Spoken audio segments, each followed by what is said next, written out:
So of course I found a bit more fun stuff going on here. These are the driver transistors, the little ones. You can see for each channel. That's one channel, that's the other. They need to be securely attached to the heatsink to cool themselves, but also to pick up the temperature off the output devices so that the thing thermally tracks and then the bias doesn't drift. If you can look, they're not even remotely tight. I can shift those all over the place on both channels.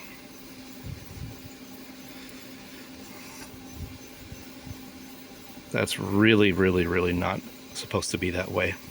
And probably as a picture is a bit overexposed, but maybe you can see that the screws on the output devices themselves are stripped. They've been tightened too much. It's really not good. In addition, I'm just going to turn down the brightness here a little bit. It's too much. Of course, it's not going to let me. So that's better, actually. Forget the lamp. Nice bodge pair of resistors here. In Sansui gear, you'll see these sort of, the picture isn't clear enough for you to see it, but these resistors, they have almost kind of a porcelain look to them.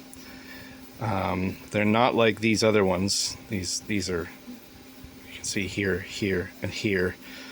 There's a few of them in there. These are just regular metal oxide power resistors. These ones are safety resistors. They're fusible. So if the current exceeds a given value, they're designed to quickly go open circuit without making flames or smoke.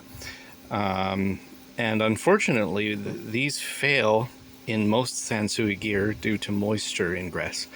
And they fail in a weird way. The resistance drifts way up, a little bit like a carbon composition resistor, but not so much. There's one here, one here, one there, and there was one here that's been replaced by this set of bodge resistors. Yeah, this also affects the operation of the amp. If those are left in, and I haven't tested them yet, but I always replace them just as a rule because they're rarely on spec. So the fact that those are being left shows the inexperience of the technician. This guy here, that there. And then, of course, this way of bodging this, especially in this part of the circuit, is a no-no. Don't do that. And as I mentioned, these little diodes. There's the other one there, so we get a better focus. Those also should always be replaced because they also fail, and they fail in such a way that they can upset the bias of the amplifier and cause it to go thermonuclear. You can see also there are a couple of them over here in the speaker protection circuit.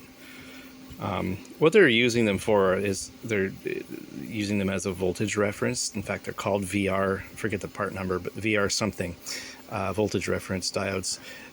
As far as I've ever been able to tell, they're honestly not an unconventional diode. Most of the ones they're using in these amps are actually two diodes in one package. So they drop two diode drops worth of voltage, which at room temperature on these is usually going to work out to about 1.4 volts ish.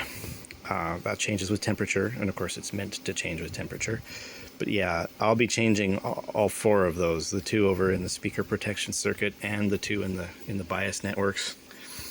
And what else can I say? I mean, just shitty work by I would say someone who is in a hurry, but who is also either just terribly negligent or has no idea what the fuck they're doing.